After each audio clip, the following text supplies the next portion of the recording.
దేవుని యొక్క నీతిని, న్యాయాన్ని, కనికరాన్ని, ప్రేమని నాలుగిటిని ఎలా సంతృప్తిపరిచి దేనికి భంగం వాటిల్లకుండా మానవ సమాజాన్ని రక్షించటంలో ఏ విధంగా సఫలీకృతుడయ్యాడో ధ్యానించాం. మరి చివరి దినాన సర్వలోక రక్షకై రిక్తుడైన రారాజు అనేటువంటి అంశం గురించి కూడా మనం ధ్యానిద్దాం. ముందుగా ప్రియులారా, అసలు యేసుక్రీస్తు ఈ లోకానికి ఎందుకు వచ్చాడు? ఆయన రాకడ వెనుక ఎన్నో కొన్ని వందల కారణాలు ఉన్నాయి. అయితే వాటన్నిటిని ధ్యానించడానికి సమయ సందర్భాలు మనకు కుదరవు గనుక సందర్భాన్ని బట్టి ఏదో కొన్నిటిని మాత్రమే మనం ధ్యానిస్తూ ఉన్నాం నిన్నటి దినం నుంచి. సో నేటి దినం కూడా మన ప్రభువు ఈ లోకానికి రావటం వెనుక ఉన్నటువంటి ఒక ప్రధాన ఆలోచనను మనం స్మరిద్దాం. దానిలో భాగంగా ఎఫెసీయులకు అపోస్తలుడైన పౌలు రాసినటువంటి పత్రిక 1వ అధ్యాయము 10వ వచనం, నిన్న చదివినటువంటి మాటని మరొకసారి నెమరు వేసి ముందుకు ప్రయాణిద్దాం. ఎఫెసీయులకు అపోస్తలుడైన పౌలు రాసినటువంటి పత్రిక 1వ అధ్యాయము 10వ వచనం. జాగ్రత్తగా చదవండి, జాగ్రత్తగా ఆలకించండి. ఈ సంకల్పమును బట్టి, ఆయన పరలోకములో ఉన్నవే గాని, ఒక సంకల్పం అంట, ఒక ప్లాన్. సంకల్పం అంటే అర్థం ఏంటి? ఒక ప్లాన్. దేవుడు ఒక ప్లాన్ రచించాడట. దేవుడు ఒక ప్లాన్ గీశాడట. ఏంటా ప్లాన్? నిన్న మీకు చెప్పిన ప్లాన్ ఏంటా ప్లాన్? తన నీతికి, తన న్యాయానికి, తన ప్రేమకు, తన కనికరానికి, తన పరిశుద్ధతకి దేనికి భంగం వాటిల్లకుండానే మానవుల్ని రక్షించాలి అనేది ఆయన ప్లాన్. ఆ ప్లాను, అదే సంకల్పం అంట. ఈ సంకల్పమును బట్టి ఆయన అనగా దేవుడు పరలోకములో ఉన్నవే కాని, అనగా ఈ సిలువ కేవలం భూలోకానికి మాత్రమే కాదట. మనం ఏమనుకుంటామంటే సిలువ పైన యేసు రక్తం గార్చింది మానవుల కోసమే అనుకుంటాం. కాదు కాదు, దూతల కోసం కూడా గార్చాడు. ఎలా కార్చాడో ముందుకెళ్దాం, నిదానంగా ముందుకెళ్దాం, తొందర ఏం లేదు. రైట్, చదవండి. మళ్ళీ పరలోకమందు ఉన్నవే గాని, ఆ నెక్స్ట్ మళ్ళీ భూమి దగ్గరికి వస్తున్నాడు. అంటే యేసు సిలువకి భూలోకంతోనే కాదు పరలోకంతో కూడా ఒక సంబంధం ఉంది. 2 లోకాలు ఉన్నాయట. దేవుని సంకల్పంలో 2 లోకాలు వచ్చాయట. మొదటిగా పరలోకం అట. పరలోకమందున్నవే గాని, భూలోకమందున్నవే గాని 2 లోకాల్ని, ఈ రెండిటిని, ఊర్ధ్వ స్వార్థమైన ఈ 2 లోకములను క్రీస్తు నందు ఏకముగా సమకూర్చవలెనని తనలో తాను ఒక ప్లాన్ గీశాడట. అంటే దేవుడు గీసిన ప్లాన్లో యేసుక్రీస్తు ద్వారా సమకూరుద్దాం అని అనుకుంది మానవులనే కాదు, పరలోకమున్న వాటిని కూడా సమకూర్చాలనుకున్నాడట. ఇందుకే పరలోకంలో ఏముంటాయండి సమకూర్చడానికి? ఇప్పుడు పరలోకంలో ఏముంటాయి నాకు చెప్పండి, చెప్పాలమ్మా. పరలోకంలో ఏమేమి ఉంటాయి? 2 ఉంటాయి. 1 దేవుడు, 2 దైవేతర జీవులు. అంతే. ఇక దేవుడు, దైవేతర జీవుడు. దైవేతర జీవులు అంటే దేవదూతలన్నీ పెద్దలు అంటారా, దేవదూతలు అంటారా, ప్రధానులు అంటారా, కెరూబులు అంటారా, శరాపులు అంటారా, సమాచార దూతలు అంటారా, సమర దూతలు అంటారా, దైవేతర దూతలు ఏదైనా సరే, అటు పరలోకాన్ని ఇటు భూలోకాన్ని రెండింటిని క్రీస్తు సిలువ దగ్గరికి తీసుకురావాలనుకున్నాడట దేవుడు. అవునా? అవును. సరే, పరలోకాన్ని ఎలా క్రీస్తు సిలువ దగ్గరికి తీసుకొచ్చాడో సమయాన్ని బట్టి చివరిలో చెప్తా. కానీ ముందు మనం భూలోక వాసులం కాబట్టి ముందు మన భూలోకం గురించి మనం ఆలోచిద్దాం కాసేపు. రైట్?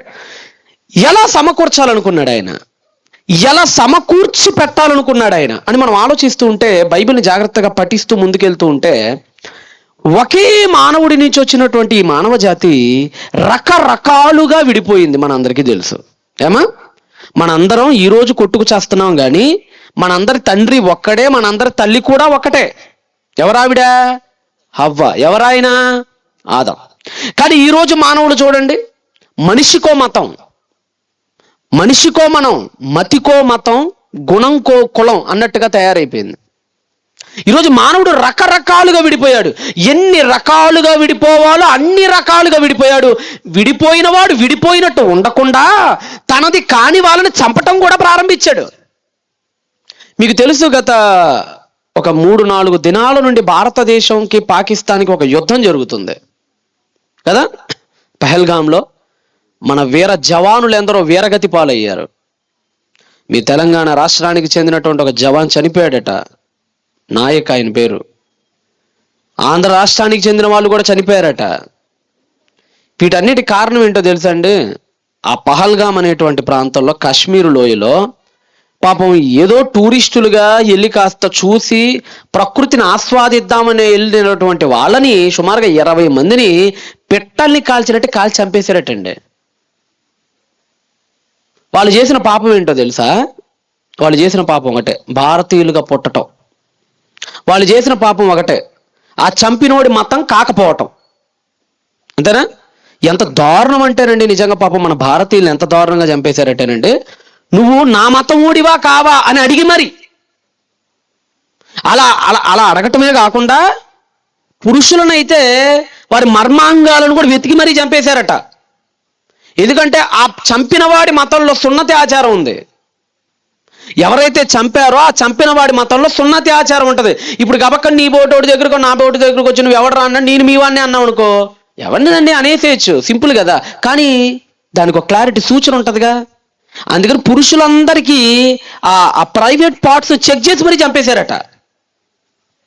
పాపం ఒక ఆడపిల్లండి, వారం రోజులు కూడా పెళ్లి కాలేదటండి, ఏదో పాపం భర్తతో హనీమూన్కి వస్తే కనికరం లేని ఆ దౌర్భాగ్యులు మన భారత పౌరుని పొట్టను పెట్టుకుని అమ్మాయిని విధవరాండ్రు చేశారు, సింధూరాన్ని జరిపేశారండి ఆ అమ్మాయికి. పాపం చిన్నపిల్ల బతిలాడిందట, మా నాన్నను వదిలేయండి సార్, సార్ మా నాన్నను వదిలేయండి సార్ అంటే పిల్లను వదిలేసి నాన్నని చంపేశారట.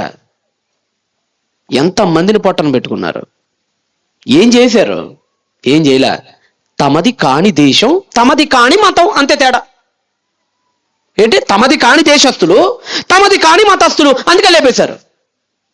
అంటే నీది కాకపోతే చంపేస్తావా? చంపేస్తాడు. నీది కాకపోతే కనికరం చూపడం, నా ఇష్టం, నీ చంపేస్తా. అంటే మనిషి ఎంతలా మారిపోయాడంటే ఎవడు కోడు గీతలు గీసుకున్నాడు, తన గీతలో లేని ప్రతివాడిని శత్రువుగా చూస్తాం ప్రారంభించాడు. ఈ శత్రుత్వం అనేది మానవుడికి మధ్య ఈ గీత అనేది ఇప్పుడు కాదండి, సాతాను ఎప్పుడు ఆదిలోనే పెట్టాడు.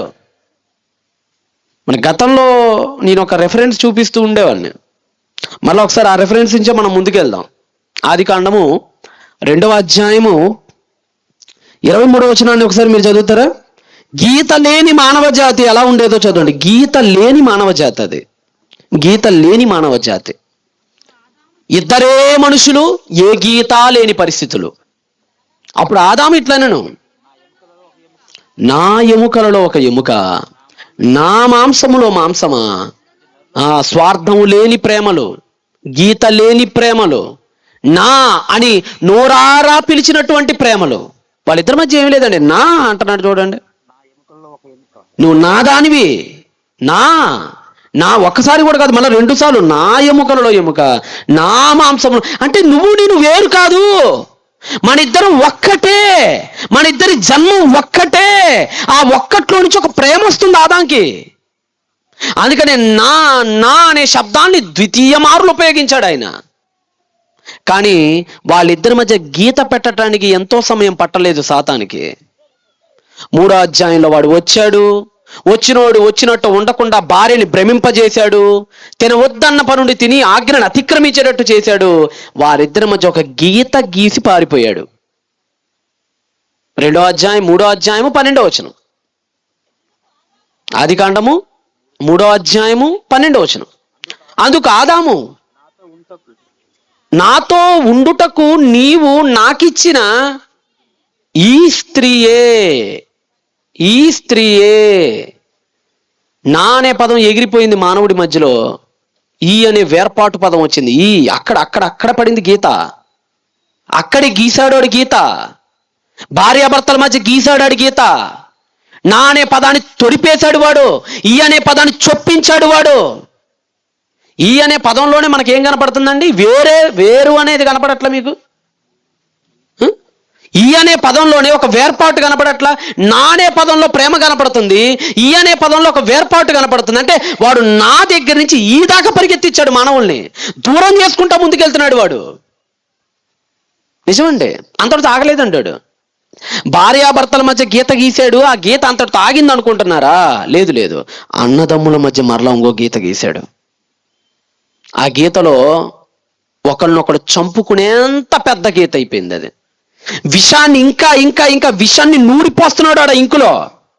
వాడు గీసిన గీత సిరాతో గీసింది కాదండి, వాళ్ళలో ఉన్న విషాన్ని సిరాలో కలిపి గీస్తున్నాడు ఆడ. ఆ గీతని టచ్ చేస్తే కాలిపోతుంది ఆ గీత. గీశాడు గీత, అన్నదమ్ముల మధ్య గీశాడు గీత, భార్యాభర్తల మధ్య గీశాడు గీత. అంతటితో ఆగలేదు ఆ గీత. చిరిగి చిరిగి చిరిగి చిరిగి చిరిగి చిరిగి చెంగంతా చిరిగిపోతుంది. మనందరికీ తెలుసు, ఎప్పుడైనా చీర భాగంలో ఎక్కడైనా చినిగింది అనుకోండి, ఆడవాళ్ళు బట్టలు మీరు వేసుకుంటారు కదమ్మా, ధరించుకుంటారు కదా, అలా వెళ్ళేటప్పుడు మీ చెంగు ఏదైనా ఒక మేకు కానీ లేదంటే దేనికైనా ఒక షార్ప్ నైఫ్ కానీ గుచ్చుకొని కొద్దిగా చినిగితే ఆ చినుగు అంతటితో ఆగదు. ఆగిదా? గట్టిగా బలం ఉపయోగించి 2 చేతులతో లాగామంటే చీర మొత్తం 2 ముక్కలైపోదును. ఒక చిన్న చినుగుతో ఆగదు ఇక, అది పాకుతుంది పాకుతుంది పాకుతుంది పాకుతుంది, 2గా చీలేంత వరకు చినుగు పాకిద్ది. వీడు పెట్టిన ఈ చినుగు కూడా అలా పాకుతూనే వెళ్ళింది. ఆ చినుగుని కట్ చేసే ప్రయత్నంలో దేవుడు నోవాహు జలప్రలయాన్ని సృష్టించాడు, తెప్పించాడు. కానీ అంతటితో చినుగాగల. నోవా జలప్రలయం అలా గతించింది. అయ్యా కొడుకుల మధ్య ఇంకో గీత వచ్చి పెట్టాడు. ఎవరాళ్ళిద్దరు? నోవాహు, ఎవరు చెప్పండి, మీరు చెప్పండి, దిక్కులు చూస్తే అట్ట. నోవాహుకి హాముకి. హాముని ఏం చేశాడు? వచ్చి శపించాడు. అంటే గీత బంధాలు కలవట్లా, విడిపోతున్నాయి. 11వ అధ్యాయానికి వచ్చే సమయానికి భాషల వారీగా విడిపోయాడు మానవుడు. ఏమండి, దేవుడు ఈ ప్రపంచాన్ని సృష్టించినప్పుడు అండి, దేవుడు ఈ ప్రపంచాన్ని సృష్టించినప్పుడు అందమైన భూలోకం అండి. ఆ అందమైన భూలోకంలో 2 రంగులండి. ఒకటి చక్కని పచ్చదనంతో కూడిన ఆకుపచ్చ రంగు, రెండోది సముద్రాలను సూచించే నీలం రంగు. ఇప్పుడు మీరు స్పేస్కి వెళ్ళారనుకోండి, చంద్రమండలం మీదకి వెళ్ళారనుకోండి, మీరు ఎవరైనా చంద్రమండలం మీదకి వెళ్ళి భూలోకాన్ని చూస్తే ఈ భూలోకంలో మీకు ఏ రంగులు కనపడవు, 2 రంగులే కనపడతాయి. ఒకటి పచ్చ రంగు, 2 నీలం రంగు. పచ్చదనం ఏమో భూమిని సూచిస్తుంది, నీలం రంగు ఏమో సముద్రాన్ని సూచిస్తుంది. ఏ గీతలు కానరావు, ఏ బోర్డర్ దగ్గర ఏవి కనిపించవు, కంచెలు కనిపించవు. ఈరోజు ఇండియాకి పాకిస్తాన్కి మధ్య ఏముంది? కంచె, ఇనప కంచె. అమెరికాకి మెక్సికోకి మధ్య ఇనప కంచె, ఉత్తర కొరియాకి దక్షిణ కొరియాకి మధ్య ఇనప కంచె, రష్యాకి ఉక్రెయిన్కి మధ్య ఇనప కంచె, రష్యాకి ఆ పక్కన ఉన్నటువంటి ఫిన్లాండ్కి మధ్య ఇనప కంచె. కంచెలు కంచెలు కంచెలు కంచెలు కంచెలు కంచెలు అయిపోయింది. విడిపోయాడు మానవుడు, గోడలు కట్టేశాడు, బెర్లిన్ గోడలు కట్టేశాడు. రకరకాలుగా మానవుడు నువ్వు వేరు, నేను వేరు, నీ దేశం వేరు, నా దేశం వేరు అని విడిపోవటం ప్రారంభించాడు. కానీ దైవం సృష్టించిన ఈ భూమిని చూస్తే ఒక్క గీత కనపడితే ఒట్టి ఈ భూమి మీద ఒక్క గీత కూడా కనపడదు. ఒకసారి మీరు గాడ్స్ గ్లోబ్ అని ఒక వీడియోని చూస్తారు. దేవుడు సృష్టించిన ఈ విశ్వం ఎలా ఉందో ఒకసారి ప్లే చేయనా, మీకు అర్థం కావాలి కదా. దేవుడు సృష్టించింది ఎలా ఉంది, ఆయన ఎలా సృష్టించాడు చూడండి.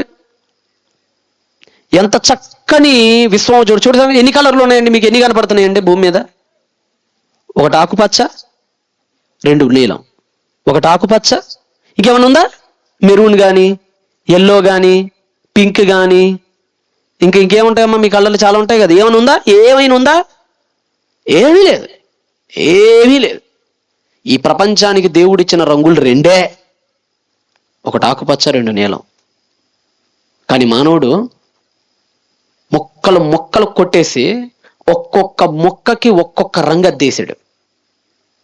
అమెరికా జెండా ఇప్పుడు ఏం చూసారా? ఎలా ఉంటుంది? Maroon, blue. ఉక్రెయిన్ జెండా ఇప్పుడు ఏం చూసారా? ఎల్లో. ఉగాండా జెండా ఇప్పుడు ఏం చూసారా? అదొక టైప్ ఆఫ్ సీ బ్లూ. రకరకాలు. ఈరోజట జాతీయ జెండాల మీద ఉన్న అన్ని రంగుళ్ళు బయటికి లాగితే 1800 రంగులు ఉన్నాయట. వేటి మీద? జాతీయ జెండాల మీద. దేవుడు మనకి ఎన్ని రంగులు ఇచ్చాడు? 2. కానీ మానవుడు మొక్కలు కొట్టి కైమా కొట్టినట్టు కొట్టాడు. చికెన్ షాప్ దగ్గరికి వెళ్ళండి, అప్పుడప్పుడు కొడుతుంటాడు వాడు కైమా. ఏ మొక్క కా మొక్కే. వాడు కైమా కొట్టాడంటే అది ఏ పార్టో కూడా అర్థం కాదు మనకి. అట్ట కొడతాడు, కట్ట కట్ట కట్ట కొట్టేసుకుంటూ వెళ్ళిపోతుంటాడు కైమా. అలా ఈ సైతాన్ అనేవాడు కత్తి తీసుకొని కైమా కొట్టేశాడు భూలోకాన్ని. ఏ పీస్కి ఆకారం లేదు, దేనికి సరైన గీతలు లేవు. మీరు ఒక ఫ్లాట్ కొనాలనుకున్నారండి, మీరు కొనే ఫ్లాట్ ఎలా ఉంటుంది చెప్పండి? వంకల టెక్కలు ఉండే ఫ్లాట్ కొంటారమ్మా మీరు ఎవరైనా? మీరు కొనాలనుకునే ఫ్లాట్ ఎలా ఉంటే కొంటారు? చక్కగా పొడుగ్గా చక్కగా కరెక్ట్గా ఉండాలి, బిట్టు కరెక్ట్గా ఉండాలి. బిట్టు కరెక్ట్గా ఉంటేనే కొంటాం, దానికే రేట్ ఎక్కువ వచ్చింది. వంకల టెంకలుగా పాములాగుంటే అడుగుంటాడా? కానీ మన దేశాల్లో ఏది కరెక్ట్గా ఉండదు చూడండి. ఈ ప్రపంచంలో ఏ దేశమైన బిట్టు కరెక్ట్గా ఉండే బిట్టు ఎప్పుడేం చూసారా దేశంలో? మీకు ఇప్పుడు చూపిస్తా చూడండి, ఎన్ని రంగులో ఎన్ని రకాల కొట్టాడో. నాన్న ఒకసారి డివైడ్ అనేది ఉంటుంది చూడండి, ఒకటి ఉందా? ఒకసారి చూడు, అది ప్లే చేయను. మీరు ఆ మొక్కల్ని జాగ్రత్తగా గమనించి, ఒక్క మొక్కకు కూడా కరెక్ట్గా బిట్టు ఉంటుందండి. అది కాదు నన్ను ఇంకోటి ఉంటుంది చూడు. మానవుడు డివైడ్ అని ఉంటుంది చూడు నాన్న.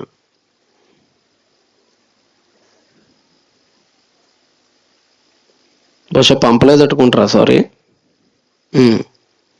అది లేదట్టుకుంటలేనా? ఒకసారి దాన్ని ప్లే చేసే చెప్తా. అనుకున్న వీడియో పంపలేకపోయాను, దాన్ని ప్లే చేసాను. ఇది అట్లాస్ గ్లోబ్ అండి. ఇది అంటే ఇది వేరే వీడియోలో అంటే నేను అనుకున్న వీడియో పంపలేదు. ఇది అట్లాస్ గ్లోబ్. ఈ అట్లాస్ గ్లోబ్ చూసారా? ఎన్ని రకాల రంగులతో నింపేశారో చూసారా? ఈ అట్లాస్ గ్లోబ్ని. అంటే రకరకాల రంగులు పూసేసాడండి మానవుడు. ప్లే చేయనండి, మళ్ళీ ప్లే చేయి, 1 సెకండ్ ప్లే చేయి నాన్న. ఇప్పుడు నేను వీలైతే నీకు పంపిస్తున్నాను వాట్సాప్ నుంచి, దాన్ని ప్లే చేసే అవకాశం ఉంటే ప్లే చేయి. ప్రజలకి అర్థం అవ్వాలి మానవుడు ఎన్ని రకాలుగా విడిపోయాడో, ఎన్ని రకాలుగా మానవుణ్ణి సాతానుగాడు విడగొట్టాడో చూద్దురు. ఈ లోపల నాన్న వాట్సాప్లో నుంచి డౌన్లోడ్ చేయి. ఒకసారి మీరు అందరూ ఆదికాండం 11వ అధ్యాయానికి రాగలరా?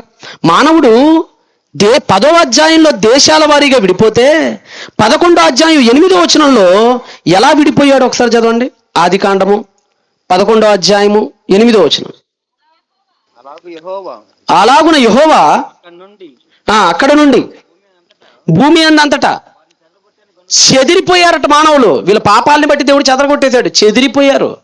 చెదరగొట్టెను గనుక వారు ఆ పట్టణమునక చెదిరిపోయారు. రకరకాలుగా భాషలు. ఏమండి, ఈరోజు భాషల్ని బట్టి కూడా ప్రాంతాలు విడిపోతున్నాయి కదండి. ఈరోజు ఇది తెలంగాణ ప్రాంతం, తెలంగాణ ఆంధ్ర ఒకే భాష, వేరు వేరు భాషలా? ఒకే భాష. మరి ఎందుకు విడిపోయారు? తెలంగాణ ప్రాంతం ఎందుకు విడిపోయింది? ఎందుకో చెప్పనా? ఈ ఆంధ్ర వాళ్ళు ఉండేవాళ్ళు ఉండకుండా తెలంగాణ ప్రాంతాన్ని, తెలంగాణ యాసని క్రిటిసైజ్ చేయటం స్టార్ట్ చేశారు. మూమెంట్లో కూడా కేసీఆర్ గారి కానీ అంతకుముందు అందరు కూడా ఇదే మాట.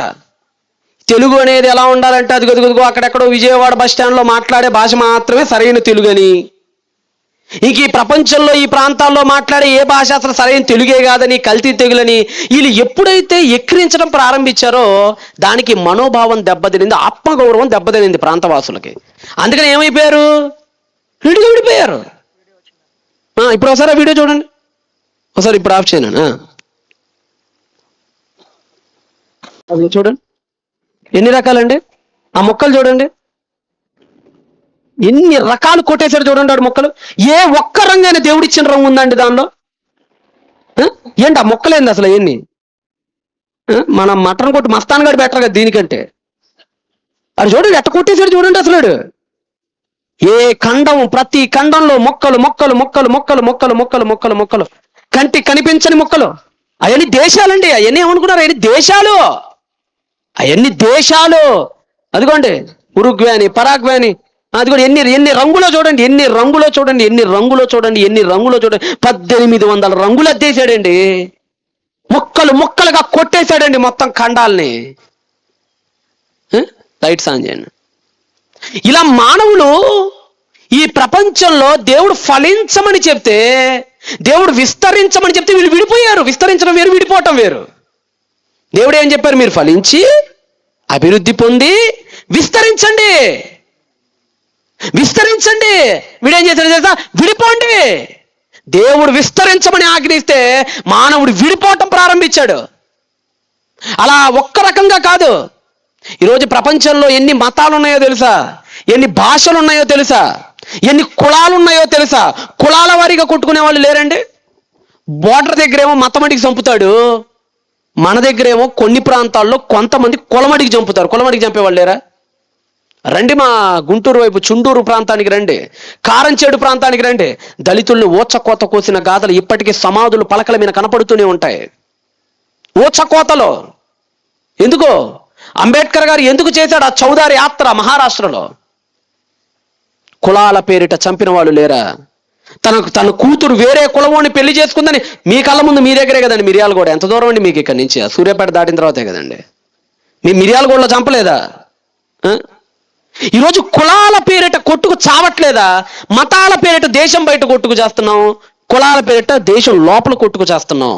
సరే కులంతోనైనా ఆగారు వీడంటే ఆగడం. మళ్ళీ ఇంటి పేర్లు ఒకటి, ఇంటి పేర్లు, ఈ ఇంటి పేర్ల వాళ్ళందరూ ఒక పార్టీ, ఆ ఇంటి పేర్ల వాళ్ళందరూ ఒక పార్టీ. ఇంటి పేర్ల వారీగా మళ్ళా ఇంకొక విడిపోయాడు మానవుడు. దేశాలు అన్నాడు, రాష్ట్రాలు అన్నాడు. అసలు దీని ఈ గీతలకు అంతు పొంతు లేదండి. ప్రపంచంలో గీతలన్నీ బయటికి లాగుతారండి. ఆ గీతలను లెక్క పెట్టడం మానవ సాధ్యం కాదండి. అన్ని గీతలు వచ్చేసినాయండి. చెదిరిపోయాడండి మానవుడు.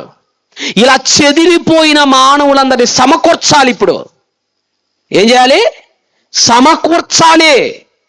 ఇప్పుడు మీ అందరిని అడుగుతున్నానండి, అమ్మ మీ ఇంట్లో ముఖ్యంగా స్త్రీలు చెప్పండి, మీరే ఎక్కువ ఉన్నారు కాబట్టి మీ ఉదాహరణలే ఎక్కువ ఇస్తాను. మీ ఇంట్లో వంటగదిలో వస్తువులన్నీ ఒక దగ్గర నీట్గా పేర్చుకుంటారా? ఒక్కొక్క వస్తువు ఒక్కొక్క దగ్గర పడేస్తారా? పళ్ళాలన్నీ ఎలా ఉంటాయమ్మా? ఏదో సామెత కూడా ఉంటుంది కదా, ఇంటిని చూసి ఇల్లాలు చూడకవసరం లేదట. ఫస్ట్ అసలు ఇంటిని చూస్తే చెప్పేచ్చట, ఈవిడ సోంబేరు, సోమరిపోతో, మంచి గుణవతో. ఇంటి చూస్తే అర్థమైపోయింది ఎంత చక్కగా పెట్టుకునిద్ది ఇంటినని. మనం మీరు ఎప్పుడైనా అంట్లు కడుగుతారు కదమ్మా, మీరు అంట్లు ఎందుకు కడగరు? కడుగుతారు. అంట్లు కడిగినప్పుడు చక్కగా పళ్ళాలన్నీ ఎక్కడ పేరుస్తారు? అంట్లు పెట్టుకునే స్టాండ్ ఒకటి ఉంటుంది పైన. అంట్లు పెట్టుకునే స్టాండ్లో పళ్ళాలన్నీ చక్కగా ఒక దగ్గర పెట్టుకుంటారు. గ్లాసులు ఈఫిల్ టవర్ పనికిరాదు, అట్ట సర్దుతాం మనం. కింద 5 గ్లాసులు, దానిపైన 4 గ్లాసులు. సివిల్ ఇంజనీర్ అయిపోతే ఇప్పటికి తాజ్మహల్ కట్టేదానికి తల్లే. వంటగదిలో పాపం మగ్గేపిచ్చాడు మీ ఆయన నిన్ను. చక్కగా కడతావు, పైన 5, దానిపైన 4, దానిపైన 3, 2 అలా ఒకటే ఈఫిల్ టవర్ అనమాట. కరెక్ట్గా ఉంటుంది, చక్కగా పేరుస్తావు. చెంచాలన్నీ ఒక దగ్గర, అంతే కదమ్మా? చెంచాలన్నీ ఎక్కడ? ఒక కుంకానికి తగిలిస్తాం. గరిటెలన్నీ అంటే ఒక ప్యాట్రన్కి సంబంధించిన వస్తువులన్నీ కలిసి ఒక దగ్గర సమకూర్చి పెడతావు. లేదంటే మనశ్శాంతి ఉంటుందా అండి? వంటగది అట్టుంటే అసలు ఆడాలకు మనశ్శాంతి ఉండదండి పాపం. అవసరమైతే నిద్ర రేపైనా ముందు సర్దేస్తారు అంతే. పక్క మీద భర్తలానే పనుకొని ఉన్నాడు అనుకో, ముందు నువ్వు లేవగొట్టేదా మనశ్శాంతి సర్దాలు. ఫస్ట్ సాలే లేకపోయా నువ్వు లెగుతారు. ఆ పనుకుంటే అవసరమైతే అక్కడెక్కడ సర్దుతారు, అలాగే లెగుతాడని. అంటే చక్కగా ఉండాలి. మనకి ఇల్లు ఎలా ఉండాలి? మనకి ఏవి ఎక్కడ ఉండాలో అక్కడ ఉండాలి కదా. నువ్వు నీ పళ్ళాలు చెదిరిపోతేనో, నీ వంటగదిలో వస్తువులు చెదిరిపోతేనో ఒక దగ్గర సమకూర్చేదాకా నీకే మనశ్శాంతి ఉండదే. మరి ఒకే పోలికలో, ఒకే మూసలో, ఒకేలాగా తయారు చేయబడిన ఈ మానవులందరూ చెదిరిపోతే మరి వీటన్నిటిని ఒక దగ్గర చక్కగా చేర్చాలని దేవుడికి అనిపించదంటారా? అనిపించింది. యెహెజ్కేలు గ్రంథము గొర్రెలతో పోల్చాడు. మీకు అర్థం కావాలని అంట్లతో పోల్చాను, కానీ ప్రభు మన అందరినీ గొర్రెలతో పోలుస్తూ ఆ మహానుభావుడు ఏమన్నాడు? 34వ అధ్యాయం 12వ వచనానికి రండి. దేవుడు నిర్ణయించుకున్నాడే ఆ సంకల్పం ఏంటో. యెహెజ్కేలు గ్రంథం 34వ అధ్యాయం 12వ వచనానికి రండి. తమ గొర్రెలు చెదిరిపోయినప్పుడు, చెదిరిపోయారట గొర్రెలన్నీ. తమ గొర్రెలు చెదిరిపోయినప్పుడు కాపరులు వాటిని వెతుకున్నట్లు నేను నా గొర్రెలను వెతికి చీకటి గల మబ్బు దినమందు ఎక్కడెక్కడ కవి చెదిరిపోయినో అక్కడక్కడ నుండి వాటిని తప్పించి ఆయా జనుల నుండి తోడుకొని వచ్చి ఎక్కడెక్కడ కవి చెదిరిపోయాయో అక్కడక్కడ నుండి వాటిని తెప్పిస్తున్నాడట ప్రభు. తెప్పించాలని అనుకుంటున్నాడట ఆయన. అంటే చెదిరిపోయిన గొర్రెలన్నిటి ఏం చేద్దాం అనుకున్నాడట దేవుడు? ఒక దగ్గరకు సమకూర్చాలనుకుంటున్నాడట. ఆ గొర్రెలు మనమేనండి. అందుకని యేసుక్రీస్తు వారు కూడా మాట్లాడుతూ, యోహాను సువార్తకు ఒకసారి రాగలరా మీరందరూ? యోహాను సువార్త 10వ అధ్యాయం 16వ వచనం. యోహాను సువార్త 10వ అధ్యాయం 16వ వచనం. ఈ దొడ్డివి కాని వేరే గొర్రెలు నాకున్నాయి, కలవు. వాటిని కూడా నీ తోడుకొని రావాలి. నేను వచ్చింది అందుకే. నేను ఈ భూలోకానికి ఎందుకు వచ్చానో తెలుసా? యేసు మాట్లాడుతున్నాడండి. యేసు ప్రభు ఈ భూలోకానికి వచ్చింది ఎందుకో తెలుసా? చెదిరిపోయిన గొర్రెలన్నిటి ఏకం చేయటానికి. మతాల మధ్య, కులాల మధ్య, ఇంటి పేర్ల మధ్య, భాషల మధ్య, యాసల మధ్య, ఖండాల మధ్య, దేశాల మధ్య, రాష్ట్రాల మధ్య, గ్రామాల మధ్య ఉన్న చేతపు గీతల్ని చెరిపేయటానికి వచ్చాడు ఆయన ఈ లోకానికి. అదే అన్నాడు, ఇవి కాని వేరే గొర్రెలు నాకున్నాయి, వాటిని కూడా నేను తోడుకొని రావలేను, అవి నా స్వరము వినును. అప్పుడు ఏం జరిగిందో తెలుసా? నేను ఎందుకు వచ్చానో తెలుసా? అప్పుడు మంద ఒక్కటి అగును, కాపరియు ఒక్కడు అగును. మందర ఏం చేద్దాం అనుకున్నాడట ఆయన? ఒక్కటి. గొర్రెలన్నీ ఒక దగ్గరే ఉండాలిరా, మీరేంటి చెదిరిపోయారు? వాడేంటి ఆ దేశమును వాడు అటు వెళ్ళిపోయాడేంటి? వాడికి నీకు పడట్లేదేంటి? ఎందుకు జరుగుతుంది మీ అందరికీ అని ఒకటిగా, ఒక మందగా చేర్చడానికి వచ్చాడట ఆయన. అవునా? అవును. ఇంకొక మంచి మాట చూస్తారా? ఇదే యోహాను సువార్త 10వ అధ్యాయం 27కి రండి. ఇదే యోహాను సువార్త 10వ అధ్యాయం 27కి రండి. 27కి రండి. నా గొర్రెలు నా స్వరము వినును. నా స్వరం వింటాయి. నా గొర్రెలకి నా స్వరం ఏంటో తెలుసు. అవి నా స్వరము వినును, నేను వాటిని ఎరుగుదును. I know them. అవి నాకు తెలుసు, వెంబడిస్తాయి కూడా నన్నవే. అంటే నిజంగా గొర్రెలన్నీ స్వరం తెలుసా? కాపరి స్వరం ఎలా ఉండిద్దో గొర్రెలకు తెలుసా? తెలుస్తుంది. ఎవడు పడితే ఆడెళ్ళి పిలిస్తే రావండి గొర్రెలు. మీరు వెళ్ళి పిలిచారనుకోండి, ఎడంకాలతో ఎగిరిది అంతాయి. ఎవడరా నువ్వు అనిద్ది. దయ్యాలు నిలగొడతాను ఎవడొస్తే అది అడిగిద్ది ఒకసారి దెయ్యం అపొస్తలులు. నాకు పౌలు తెలుసు, శీలయు తెలుసు, నువ్వెవడు రానిద్ది. అలా మనల్ని కూడా కొడతాయి గొర్రెలు. గొర్రెల్ని ఒక దగ్గరికి సమకూర్చాలంటే అది కాపరి వల్లే సాధ్యం. ఎవరి వల్ల? ఎవడు పడితే ఆడు పిలిస్తే గొర్రెలు రావు. గొర్రెలు రావాలంటే దిగి రావాల్సిన వాడు ఎవడు? కాపరి. అంబానీ గారు వెళ్తే నువ్వు లెగుతావు, గొర్రె ఎందుకు లేసిద్ది? గొర్రె దగ్గరికి వెళ్ళి నేను ముఖేష్ అంబానీ అన్నావు అనుకో, ముక్కు మూసుకొని పక్కకు పోనిద్ది అది. నువ్వు ఏ అంబానీ అయితే నాకెందుకు? నా కాపరే కావాలి నాకు. దాని కాపరు వస్తేనే లెగిసేది అది. దాని కాపరు వస్తేనే కదిలేదు అది. ఎవడు పడితే వాడు వస్తే లెగవదు అది. మీకు ఒక చిన్న ఉదాహరణ చూపిస్తాను, ఒకసారి చూడండి. నన్ను షెపర్డ్ 2 అని ఒక వీడియో ఉంటుంది, ప్లే చేయ ఒకసారి. గొర్రెలు ఎలా స్వరాన్ని వింటాయి, ఎవరు పిలిస్తే పలుకుతాయో ఒకసారి చూడండి గొర్రెలు. ప్లే చేయను. నన్ను షెపర్డ్ 2 నాన్న నేను అడిగింది, 1 కాదు. చివరిలో నీకు వాట్సాప్లో పంపించానే. Yes, that one. చూడండి, అక్కడ మీకు కనపడుతుంది.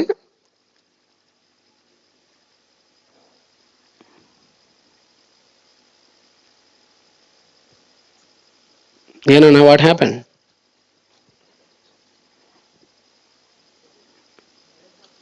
ఒకసారి వీడియో కొడితే నాకు, నేను ఎప్పుడో పంపించాను కదా నాన్న, మీ అందరికి కరెక్ట్ పెట్టుకోమని చెప్పాను కదా.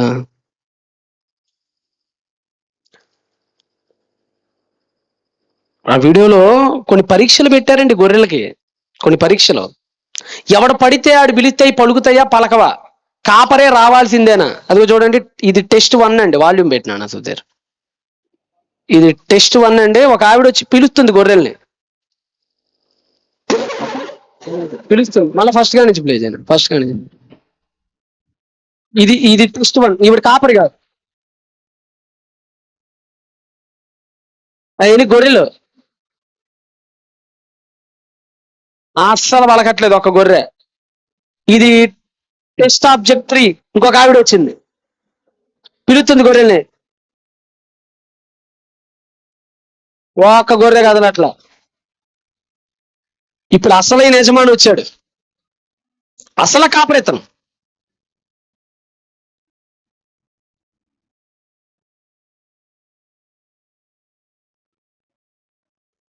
వస్తున్నాయి చూడండి, అన్ని వచ్చేస్తున్నాయి చూడండి. అవి నా స్వరము వినును. తెలుసు, ఎవరు పడితే పిలిస్తే రావవి. షెపర్డ్ 1 అని ఇంకోటి వీడియో ఉంటుంది మేడం. ఫస్ట్ నువ్వు వేసి ఆపేయమన్నాను కదా, అది ఇంకొక వీడియో. అంటే గొర్రెలన్నీ ఒక దగ్గరికి రావాలంటే అది కాపరి వల్ల మాత్రమే సాధ్యం. ఎవడి వల్ల సాధ్యం కాదు అది. ఇది ప్లే చేయను, ప్లే చేయ. ఈ కాపరి పిలుస్తారు. ఏమన్నా మీకు గొర్రెలు ఏమైనా కనపడుతున్నాయండి ఇప్పుడు ప్రస్తుతానికి? నాకు తెలుసు, నాకైతే ఏం కనపడట్లే, అంత మబ్బు గమ్మింది పైన. నల్ల గొర్రెలు ఉన్నాయో తెలియట్లా, అసలు గొర్రెలు ఉన్నాయో లేదో తెలియట్లా, కానీ కాపరి మాత్రం పిలుస్తున్నాడు. కంటికి కనిపించనంత దూరంలో చెదిరిపోయినాయి గొర్రెలన్నీ. మన కంటికి కనిపించనంత దూరంలో గొర్రెలన్నీ చెదిరిపోయినాయి. కాపరి పిలుస్తున్నాడు. ఆ స్వరం మనకు తెలియదు, వాటి భాష కాపరికి మాత్రమే తెలుసు. పిలుస్తున్నాడు కాపరి. స్వరం వినపడుతుంది చూడండి, నిదానంగా వినపడుతుంది చూడండి స్వరం. ఆ మబ్బు అదే అన్నాడు కదా, చీకటి గల మబ్బు తినమంది అన్నాడు కదా, అదిగో ఆ మబ్బు అదే. అదిగోండి వస్తున్నాయి చూడండి.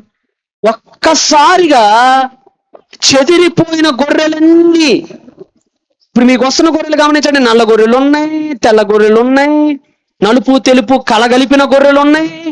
అన్ని గొర్రెలు కాపరి స్వరాన్ని విని చెదిరిపోయిన ప్రతి గొర్రె కాపరి కాళ్ళ దగ్గరికి వచ్చేస్తుంది. నల్ల గొర్రెని తేడా లేదు, తెల్ల గొర్రెని తేడా లేదు, గొర్రెలని గొర్రెలే. నలుపు తెలుపు అనేది తర్వాత పుట్టినవన్నీ ఒక దగ్గరికి వచ్చేసినాయి చూడండి. గొర్రెలని కాపరి దగ్గరికి వచ్చేసినాయి చూడండి. చాలండి, లైట్స్ ఆన్ చేయండి. యోహాను సువార్త 10వ అధ్యాయం 27వ వచనం ప్రభు మాట్లాడుతున్నాడు. నా గొర్రెలు నా స్వరం వింటాయి. ఎవడు చెప్తే వాడు చెప్తే వినవవి. నా స్వరం వింటాయి, ఎందుకంటే ఐఎమ్ షెపర్డ్. అవి నా గొర్రెలు కాబట్టి అవి నా స్వరం వింటాయి. నేను వాటిని ఎరుగుదును, అవి నన్ను వెంబడించును. అవి నన్ను వెంబడిస్తాయట ఎరిగిన తర్వాత. ఇప్పుడు మనల్ని సృష్టించినోడు, మనల్ని తయారు చేసినప్పుడు దగ్గర ఉండి నిలబడినవాడు, ఈ సమస్త విశ్వానికి ఆధారభూతుడు ఎవరు? దావీదా. అందుకనే దావీదు మాట ఏనో గొర్రెలు, అబ్రహాం మాట ఏనో గొర్రెలు. ఈ ప్రపంచంలో ఏ ప్రవక్తనైనా పంపి ఏ ప్రవక్త మాటలు గొర్రెలు వినవు. ఎందుకంటే ఆ గొర్రెలు తయారు చేసేటప్పుడు వాళ్ళు ఎవరు లేరు, వాళ్ళు కూడా మనలానే గొర్రెలే కాబట్టి. అన్ని గొర్రెల్ని పిలవాలంటే ఒకటి వల్లే సాధ్యం. ఎవరైనా కాపరి. ఎవరు మన కాపరి? నేను మంచి కాపరిని, మన ప్రభు అయిన యేసు. ఆయన మాత్రమే కాపరి గనుకే, ఆయన స్వరం వింటేనే మనం కదులుతాము గనకే, మనల్ని కదిలించటం కోసం, మనల్ని ఒక దగ్గర సమకూర్చడం కోసం ఆయన పరమండలము నుంచి భూమండలానికి ఆసీనుడై వచ్చాడు. అదే 11వ అధ్యాయంలో మాట్లాడుతున్నాడు. ఇలా మరి అందరినీ కలపాలంటే ఏం చేయాలట? 11వ అధ్యాయం 52వ వచనం చదవండి. 11వ అధ్యాయం 52వ వచనం చదవండి. ఇదే యోహాను సువార్త 11వ అధ్యాయం 52వ వచనం. యేసు ఆ జనము కొరకు మాత్రమే కాక చెదిరిపోయిన దేవుని పిల్లలను ఏం చేద్దాం అనుకున్నాడట? ఏకం చేద్దాం అనుకున్నాడట. ఏకము చేయుటకు, ఏకముగా సమకూర్చుటకు చావనై ఉన్నాడు. ఇలా గొర్రెలన్నిటి కలపాలంటేనట చావాల గొర్రెల్ని కలపాలంటే.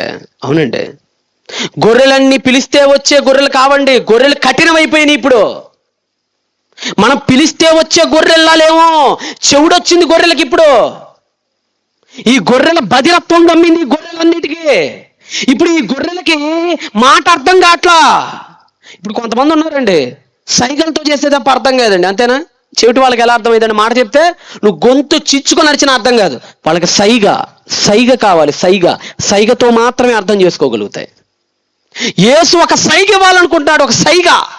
ఎందుకంటే ఎంత చెప్పిన అర్థం కావట్లే ఈ గొర్రెలకి. ఆ సైగ ఏంటో తెలుసా? ఆయన చచ్చిపోవటమే ఆ సైగ. ఏంటా సైగ? చావనై ఉన్నాడట ఆయన. అవునాయ్యా? అవునండి. ఏమండి, చెదిరిపోయిన అన్ని కలపాలంటే శుభకార్యం వల్ల సాధ్యం కాదండి. అది అయిద్దండి. మధ్యకాలంలో కొన్ని చూస్తున్నాం వింతలు విశేషాలు. మొన్న ఈ మధ్య ఎవరో ఒకళ్ళిద్దరు పెళ్లి ఫోన్లో చేసుకున్నారండి. పెళ్ళి. ఈడేమో అమెరికాలో ఉన్నాడట, ఆ అమ్మాయి ఏమో ఇంగ్లాండ్లో ఉందట. మరి కుదరలేదో, డబ్బులు ఎందుకు దండగనుకున్నారో మనకైతే తెలియదులే, కానీ అటు పెళ్లి కూతురు డ్రెస్ వేసుకుని ఆ అమ్మాయి వీడియో కాల్ చేసింది, ఈడేమో పెళ్లి కొడుకు డ్రెస్ వేసుకుని ఈడు వీడియో కాల్ చేశాడు. అక్కడ ఎవరో ఒక పెద్ద మనిషి ఉండి ఆయన దంటను ఈవిడికి మాడుతున్నారు, ఈవిడి దంటను ఆడికి మాడుతున్నారు, పెళ్లి కూడా అయిపోయింది ఆడే. చూస్తారు అది కూడా. సరే పనిలో పని చూడండి. ఇప్పుడు నాకు టాస్క్ ఏంటంటే 11 అయినా మిమ్మల్ని నిద్ర పెట్టకూడదు. ఇప్పుడు మరి నాకు ఇది ఒక టాస్క్ 3 రోజుల నుంచి కరెక్ట్గా నిద్రపోయే టైంకి వస్తుంది నాకు మైకు. అందుకనే కాస్త వీడియోలు ఎక్కువ ఉంటే కాస్త పెట్టారు కదా అని ఆ ఫోన్లో నిశ్చితార్థం వీడియో ఒకటి ఉంటుంది చూడండి. అంటే చెదిరిపోయిన ఇద్దరు, వేరు వేరు చోట్ల ఉన్న ఇద్దరు ఒక దగ్గరికి రావాలంటే శుభకార్యం వల్ల సాధ్యం కాదది. ప్లే చేయను, వాల్యూమ్ పెట్టినాను. నన్ను కరెక్ట్ వీడియో దగ్గరికి వెళ్ళిపో, వీడియో ఉంటుంది, వీడియో ఉంటుంది చూసారంటే ఆ వీడియో ఉంటుంది చూడండి. కొద్దిగా బాగున్నాను, పర్లేదు. అదిగోండి వచ్చారు చూడండి. అదిగోండి, ఎవరు కప్పుతుంది అనుకున్నారు పైన సెంగు ఫోన్కి. అసలు లేనా వీడియోలోకి వెళ్ళిపో, ఇందా చూపించావు కదా. అది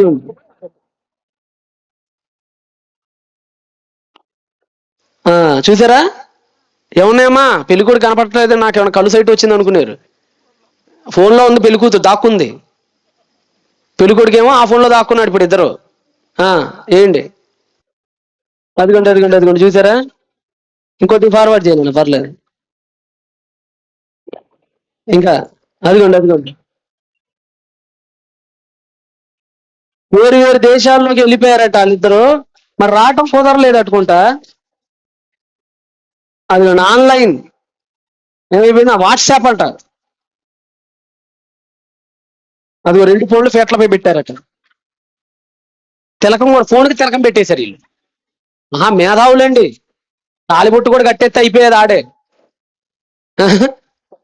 చాలండి నాన్న, మీరు కూడా ట్రై చేయండి, డబ్బులు దండగ అనవసరంగా. చాలా మంది పిల్లల కోసం ఖర్చులు పెట్టి అప్పులు తీర్చుకోలేక సస్తున్నారు. ఇంకి సాగు సుబ్బి సాగుకు వచ్చినట్టు ఇంక పెళ్ళి, ప్రతోడికి పెళ్ళి ఏమో కానీ అప్పులు తీర్చుకోవడం సరిపోతుంది. నాకు డౌట్ వచ్చింది, ఈ బంధువులు ఎందుకు వచ్చారు, వాళ్ళు కూడా ఫోన్లో ఉండి అక్షంతలు ఎత్తి అయిపోయేది కదా అనిపించింది.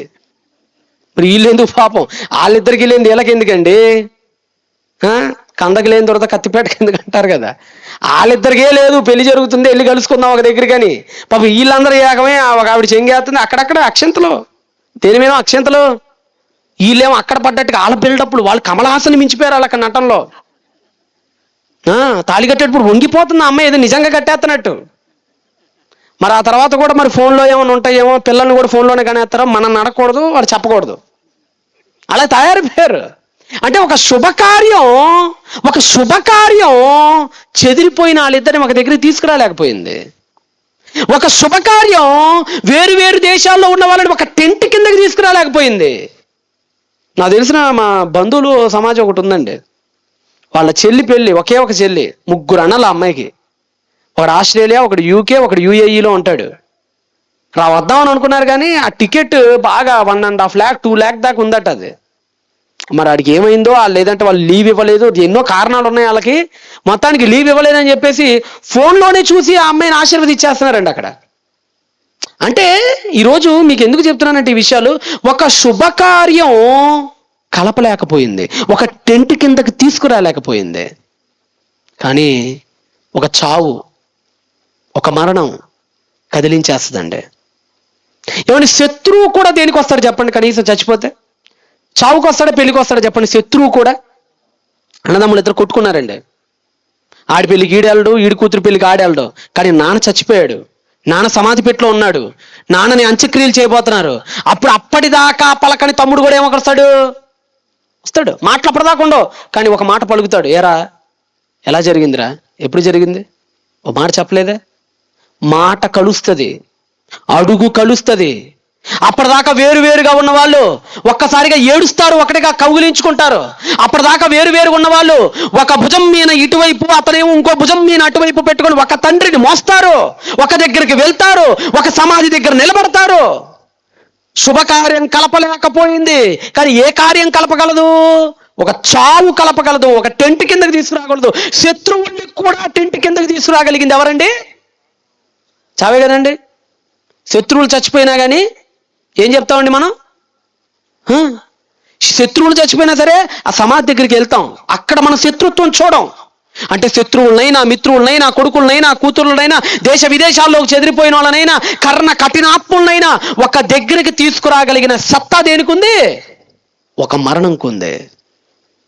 ఇప్పుడు ఈ ప్రపంచంలో ఉన్న గొర్రెలన్నిటినీ ఒక దగ్గరికి తీసుకురావాలనుకుంటే ప్రభు కూడా అనుకున్నాడు, ఆయన వివాహం చేసుకుంటే సాధ్యపడుతుంది, ఆయన మరణించాలి, ఆయన దారుణంగా ఈ లోకంలో మరణించాలి. అలా తమ కాపరి మరణించినప్పుడు కదా గొర్రెలన్నీ ఒక దగ్గరికి వచ్చి ఏడుస్తాయి. అది దేవుని ప్రణాళిక. దేవుడు అందుకనే యేసును మన కోసం రిక్తుడిగా చేశాడట. ఎలా చేశాడు? రిక్తుడు. అపోస్తల కార్యముల గ్రంథం, అదే ఫిలిప్పీలకు అపోస్తలుడైన పౌలు రాసిన పత్రిక 2వ అధ్యాయం 7వ వచనం చదవగలరా? ఫిలిప్పీలకు అపోస్తలుడైన పౌలు రాసిన పత్రిక 2వ అధ్యాయం 7వ వచనం. మనుష్యుల పోలికగా పుట్టి దాసుని స్వరూపము ధరించుకొని తానే రిక్తుడిగా అంటే రిక్తుడు అంటే అర్థం ఏంటి? ఏమని రిక్తుడు అంటే అర్థం ఏంటి? ఏమీ లేనోడు అన్న మీకు చెప్పాడు కదా విజయరావు అన్న. ఏమీ లేదు ఆయనకట్టు. ఆయన పుట్టింది ఆయన ఇంట్లో కాదు.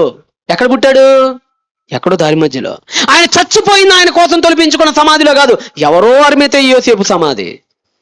అంతేకాదు చివరికి ఆయనకి తొడిగిన బట్ట ఆయనది కాదు, ఆయన బ్రతికిన జీవనం ఆయనది కాదు.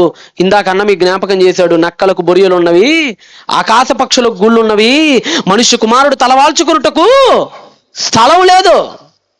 పుట్టినప్పుడే స్థలం లేదంట కాదు, పుట్టినప్పుడే కాదట, పెరుగుతున్నప్పుడు కూడా స్థలం లేదట ఆయనకి. చివరికి చచ్చిపోయినప్పుడు కూడా సమాధుల్లోకి ఎవడు పెట్టుకోవాలా? ఎవరిదో సమాధి, ఎవరిదో ఎక్కడో. ఆయన జీవితంలో ఏది తనకంటూ తాను ఏమి సంపాదించుకోలేదు, రిక్తుడిగా బతికాడట ఈ లోకంలో ఆయన.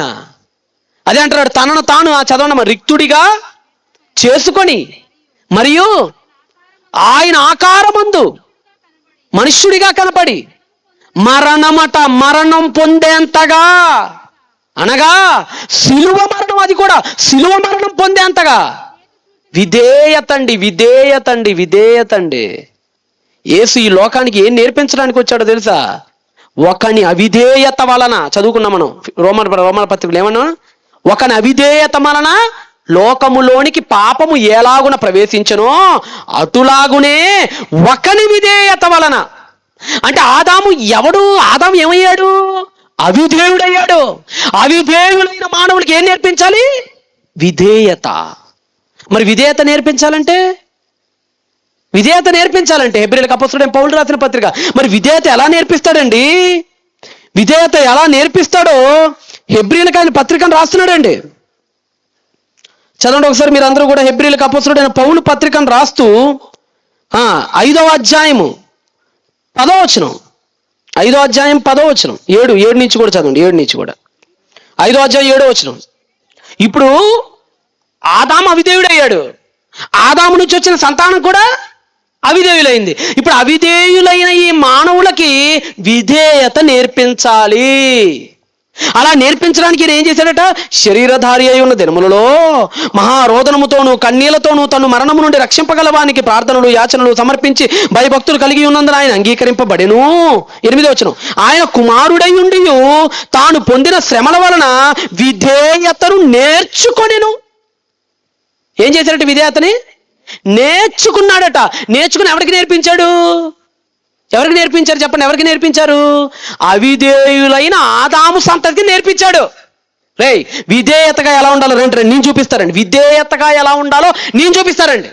దేవుడి ఆజ్ఞల్లో ఒక్కటి కూడా మేరకుండా ఉండలేకపోయావు కదా అవ్వా. 613 ఆజ్ఞలు పెట్టాడు ధర్మశాస్త్రంలో, ఒక్కటి కూడా మేరకుండా ఎలా బ్రతకాలో నేను చూపిస్తారండి. యేసు ప్రభుని ఎంతమంది అండి ఆయనలో పాపం ఎత్తకాలని చూసింది?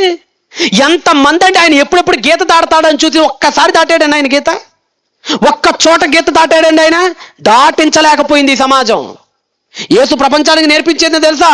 ఓ మానవ సమాజమా, మీ తండ్రి అయిన ఆదాము దైవం పెట్టిన ఒక్క ఆజ్ఞని మీరకుండా ఉండలేకపోయాడు. నేను చూడు, ధర్మశాస్త్రంలో ఉన్న 613 ఆజ్ఞలలో ఒక్క ఆజ్ఞను మీరకుండా ఎలా బ్రతకాలో నేను నిరూపిస్తా, నేను చూపిస్తా, నేను విధేయత నేర్పిస్తా. యేసు ఈ అవిధేయులైన ఆదాము సంతతికి, మన ఆదాము అనే మన సంతతి మొత్తానికి ఆయన ఏం నేర్పిస్తున్నాడు? ఆయన విధేయత. మనకు నేర్పిస్తే అయిపోదు, ఇంకొకళ్ళు ఉన్నారు అవిధేయులు, మనమే కాదు. అవిధేయ జీవులం మనమే కాదు, పరలోకంలో ఉన్న దోతలు కూడా అవిధేయ జీవులే. అన్నీ కాదు, కొన్ని. సాతాను ఉన్నాడండి. సాతానుగా మారకముందు ఆడు ఎవడండి మీకు తెలుసండి? ఎవడాడు? దేవదూత. ఆ దేవదూతల్లో కూడా మళ్ళా వాడు ఏ వర్గానికి చెందినవాడు? ప్రధాన దూత, కెరూబు. ఎవడండాడు? చదువుతున్నారా? చదువుకున్నారా ఆల్రెడీ? యెహెజ్కేలు గ్రంథము 28వ అధ్యాయము ఒకసారి తీయండి. ఒకసారి మీరందరూ కూడా కెరూబు ఒకప్పుడు వాడు. ఆ యెహెజ్కేలు గ్రంథము 28వ అధ్యాయం 13 సరే 13 అంటే మనకు టైం లేదు, 14కి వెళ్ళిపోదాం. 14 అభిషేకము నిందిన కెరూబువై ఒక ఆశ్రయముగా నీ ఉంటివి. ఎవడటండి వాడు? కెరూబు ఎవరో తెలుసా? దేవుడు తయారు చేసిన, దేవుడి నోటి ద్వారా కలిగిన సమస్త దూతలలో వాటిని కొట్టింది లేదు, వాటిని అధిగమించే దూతలు లేవు. ప్రపంచంలో ఉన్న ప్రతి దూతల కంటే కెరూబులు ప్రైమ్. ఎవరనుకున్నారు అది? బైబిల్లోనండి 82 సార్లు కెరూబుల గురించి ఉందండి. ఎన్నిసార్లు? ఏ దేవదూతల గురించి కూడా లేవు అన్నిసార్లు. అంతెందుకండి, ఆదామ వాళ్ళిద్దరిని గెంటేసిన తర్వాత ఏదేని తోటకు దేవుడు దేన్ని కాపలాగా పెట్టాడు చెప్పాలి? కెరూబులు. మందసం పైన అటొకటి ఇటొకటి దేవుడు దేన్ని కాపలాగా పెట్టాడు? కెరూబులు. అసలు కెరూబులు ఎలాంటివో తెలుసా? అవిధేయులు. ఆ వర్గం నుంచే సాతాను వచ్చింది బయటికి. ఆ వర్గం నుంచే దైవంపై తిరుగుబాటు జరిగింది పరలోకంలో. ఇప్పుడు వాటికి కూడా ఏం నేర్పించాలి? అసలు కెరూబులు ఎలా ఉంటాయో తెలుసా మీకు? మనకి శరాపుల గురించి వినుంటాం మనం. శరాపులు ఎలా ఉంటాయని విన్నాం? 6 రెక్కలు కలిగి 2తో ముఖమును కప్పుకొని 2తో పాదములు కప్పుకొని మిగతా 2తో ఎగురుతుంటాయి. మీరు మనలో చాలా మంది కంటే దేవదూతలు అంటే మనం ఏమనుకుంటాం తెలుసండి? ఏమంటే దేవదూతలు అనగానే మీకు ఎలా అనిపిస్తుంది చెప్పండి? మీరు ఒకసారి ఊహించుకోండి, ఒకసారి వరకు అలా ఊహించుకోండి. తెల్లని వస్త్రాలు వేసుకొని, మళ్ళీ మగాడు కనిపించడు, వాడు పొరపాటును కూడా కనిపించలేడు. ఆడాళ్లే చక్కని ఒక బ్యూటిఫుల్ లేడీ, ఒక బ్యూటిఫుల్ గర్ల్ ఉండు, తెల్లని వస్త్రాలు. అది వేస్తాడు కదా అడ్వర్టైజ్మెంట్, టైడ్ అని, అంత తెల్లగా ఉంటాయి. మళ్ళా 2 టైట్లు మొత్తం పెట్టి మనమే ఉతికేస్తాం. మన ఆలోచనలు అట్ట ఉంటాయి. వేసుకుని పైన ఒక కిరీటం, అందరు దాగం, ఇటొక రెక్క కదా, ఇలానే ఉంటాం. కానీ కెరూబులు ఎలా ఉంటాయి తెలుసా? చూస్తే గుండె ఆగిపోద్ది మీకు. యెహెజ్కేలు ప్రత్యక్షమైన కెరూబులు, యెహెజ్కేలుకి కెరూబులు ప్రత్యక్షమైనవి. వాటి వర్ణన గురించి మాట్లాడుతుంటే మైండ్ పోద్ది. చదువుతానంటే రండి ఒకసారి. పరలోకంలో ఉన్న వాటిలో వేటిని సమకూర్చాలో అర్థం కావాలి కదా మనకి. భూలోకంలో ఉన్న మానవుని సమకూర్చడమే కదా ఆయన పైన ఉంది. పరలోకంలో దూతల్ని కూడా సమకూర్చాలి. ఇప్పుడు ఆయన చెదిరిపోతున్న దూతల్ని కూడా ఒక దగ్గర తీసుకురావాలి. సాతాను గాడిలాగా ఇంకో తిరుగుబాటు రాకుండా పరలోకంలో ఎప్పటికీ శాంతిని సమాధానాన్ని నింపాలంటే ఈయన సిలువ పైన చావాలి. చదవండి యెహెజ్కేలు గ్రంథము 1వ అధ్యాయం 5వ వచనం చదవండి. 5 కెరూబులు ఎలా ఉంటాయో చూడండి. 1:5 చదవండి అమ్మా. యెహెజ్కేలు 1:5. దానిలో నుండి 4 జీవుల రూపము గల ఒకటి కనపడెను. వాటి రూపము మానవ స్వరూపము వంటిది. ఒక్కొక్క దానికి 4 ముఖాలు ఉన్నాయట. ఒక్కో దానికి ఎలా ఉన్నాయట?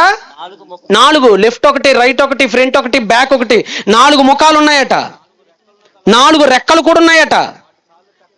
వాటి కాళ్ళు చక్కగా నిలవబడినవి. జాగ్రత్తగా. వాటి అరికాళ్ళు ఎలా ఉన్నాయట? పెయ్య కాళ్ళు. పెయ్య అంటే అర్థం ఏంటండి? దూడ. పెయ్య అంటే అర్థం ఏంట? ఆవు. అంటే కాళ్ళేమో ఆవు కాళ్ళు అంట. ఇంకా అవి ఆ కాళ్ళు కూడా అట ఇత్తడిగా ఉన్నాయట. ఇత్తడిగా. ఇంకా వాటి నాలుక. నాకు కరెక్ట్ చదవండి, కరెక్ట్గా ఒకళ్ళు చదవండి ఇక్కడ. వాటి 4 పక్కల రెక్కల క్రింద మానవ హస్తములు. అంటే జాగ్రత్తగానండి, కాళ్ళేమో ఎద్దు కాళ్ళట, చేతులేమో మానవుడు అట. ఇంకా 4 ముఖములు ఉన్నాయి, రెక్కలు కూడా ఉన్నాయి. 10వ వచనం చదవండి. 10. ఆ 4 ఎదుట ముఖ రూపంలో మానవ ముఖము వంటివి. కుడి పార్శ్వం అంటే ఏంటి? కుడి పార్శ్వం అంటే అర్థం ఏంటండి? ఇక్కడ ఇటువైపు ఉంటది కదా, రైట్ సైడ్ ముఖం ఎలా ఉంటుందట? సింహం. లెఫ్ట్ సైడ్ ముఖం ఎలా ఉందట? ఎద్దు. బ్యాక్ సైడ్ ముఖం ఎలా ఉందట? గద్ద. జాగ్రత్తగానండి, జాగ్రత్తగానండి. మీరు అనుకున్నట్టుగా దూతలు తెల్లగా నిగనిగలాడుతూ చూస్తేనే ముద్దు పెట్టేసుకోవాలనిపించేంత బ్యూటిఫుల్గా ఉంటాయి అనుకుంటున్నారేమో. కాదు కాదు కాదు.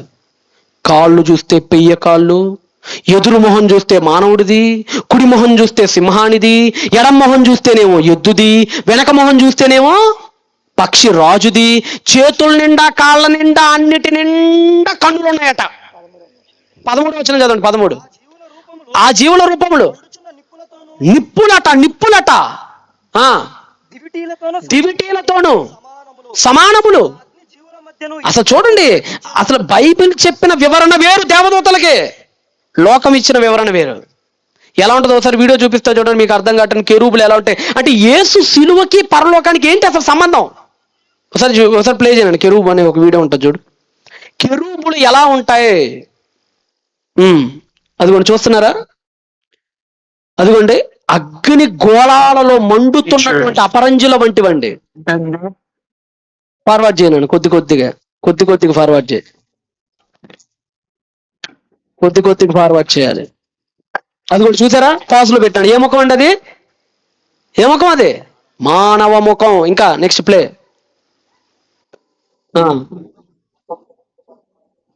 మానవుడి ముఖం. ఇది కూడా ఇటువైపే ముఖం ఉంది. పక్షిరాజు ముఖం 4 నెక్స్ట్.